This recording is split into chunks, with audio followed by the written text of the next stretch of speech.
I have. I guess to my core, I'm not in favor of it, but I don't want to, just because it's maybe something that I don't deep down really believe in. I don't know that I'd ever take it off the table if I felt like it could help our team. But I guess at the surface, it's not something I would want to have, but I could never know. I mean, I could stand up here and say, heck no, and then we go do it on Saturday. So we'll just see how it evolves. Yeah. What's the downside? Why don't people do it anymore? I think the rhythm is tough. I mean, I think there's some challenges there, just with the rhythm of the game, seeing things.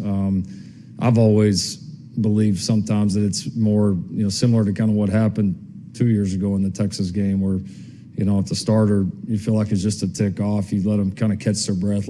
Sometimes it's good for them to kind of see it from the sidelines and kind of see it unfold, as opposed to out there and kind of in the middle of the action. And I've had a couple examples throughout the years where I think that's been pretty effective. So I think the rhythm of it and for the entire offense is probably number one. And then I think a lot of times, unless you got guys whose their styles are exactly the same, you're talking about, potentially 2 sets of game plans, all of that, which can be challenging for the other 10 guys. Wouldn't 2 sets of game plans, as challenging as it is, wouldn't it drive Gary Patterson crazy? You think that's happening? If you could do them well, it'd probably make them tough. But I think at some point there's some diminished returns there offensively, against especially like a good defense like this on, what can you get the guys ready to do at a high level against a good group? Listen, there's never any guarantees. I mean, you can't predict the future, but I would fully expect to have both those guys the entire season. I would. Again, I know there's never 100%, but I think both those guys are pretty committed to this football team.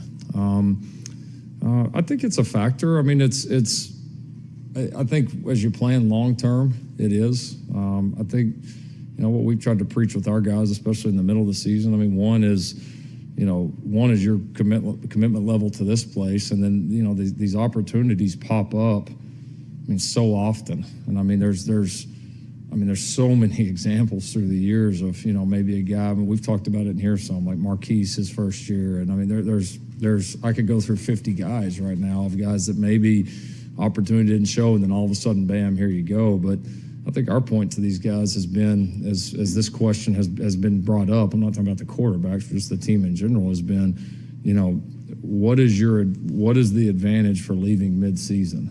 I mean, to me, if you're wanting to leave and go search for another opportunity, then that's fine. But you're going to leave, you're going to go to nowhere.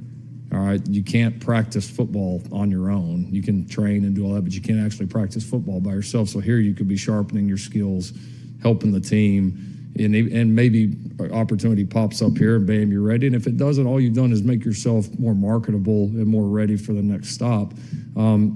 And then the other thing I've told these guys, I've been honest about it, and I get maybe other coaches not everybody feels this way, and I don't want to speak for everybody, but I can tell you personally, if I'm looking at a guy that's a potential transfer incoming here, and that guy quit on his team mid-season, unless there's a extenuating circumstance, I'm gonna have a hard time taking him. And I think a lot of other coaches would echo that as well. So, I mean, because the question in your mind comes up, well, if he did it there, why wouldn't he do it here with us? And so I think this guy's got to have some perspective on it, and some patience. And then I think at the end of the season, you sit down and have reasonable discussions with these guys, their families, and try to figure out the best route for everybody. And I enjoy this part of it. I mean, that's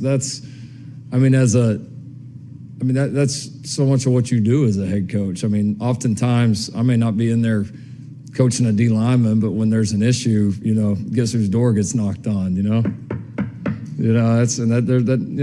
I get a knock every now and then. And so that's the fun part. I mean, the scheme stuff is fun, but I mean, I think, trying to guide these guys through the ups, the downs, try to mentally get them in a great place, help them with things they're dealing with. I mean, that's our whole staff prides ourselves on it. It's important, probably more important in this day and age maybe than ever before, with all the distractions, all the stuff out there, mental health issues. I mean, you just name it. And so, no, the X's and O's and all that stuff is a blast, and I still enjoy that. But the hands-on approach with the guys, the quarterbacks, any position is still probably my most important job.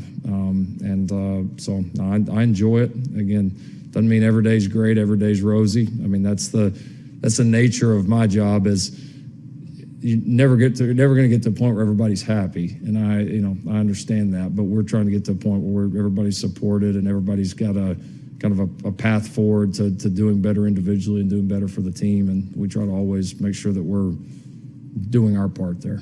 I mean, we have competition at each spot, but I would say fall camp, it was, I'll say not close, but it was very clear that Spencer was the guy that was going to start the season. I don't think there was any doubt about that. So, and again, I know how these things go, and everybody, is going to remember what's most fresh on their mind.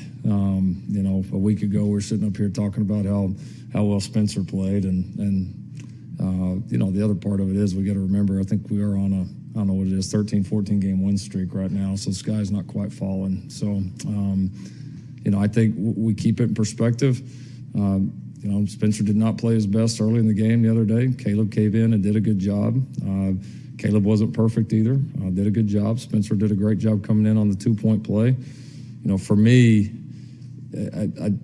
I feel like I have two really good players, and I feel like I don't see it as a problem. I don't see it as an issue. It's like, you've got to choose between two great options, and it's a good position to be in. And I know both those kids will respond no matter what position they're in. I think there's going to be I would say midly a little bit more feel with this one, but I've also got a lot more to go on with both these guys. That's in Spencer's case, I've obviously been in a lot of battles with him, and the experience, the trust factor, all that's there with Caleb. I mean, I'm seeing more reps, day in and day out. I've got a chance to see him play in some games, so you're learning more. Admittedly, there's not as many reps to go around as you do in a fall camp. But now you're talking about specific game plans and what you think is going to be best versus an opponent, how guys practicing. We still, regardless, we got starter, backup, whoever it is. I mean, we still give our backup here a decent chunk of the reps. And so, again, if we were to go 50-50 on the reps, it's not going to cost the starter a lot, and the backup's not going to be getting a whole lot more. Really just splitting hairs there. So I think it's very easily navigated. And again, I think it's a heck of a lot more of a problem to me if I feel like I got two guys that ain't ready, and it's like I'm not picking between two very good choices. I feel like I'm picking between two really good choices that I think can both go play extremely well and have played extremely well.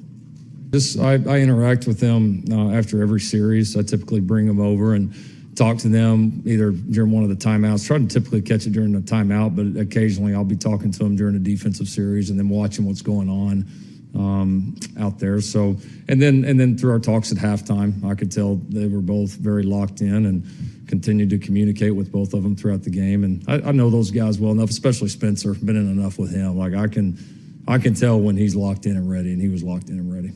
For more information, you can visit TULSAworld.com.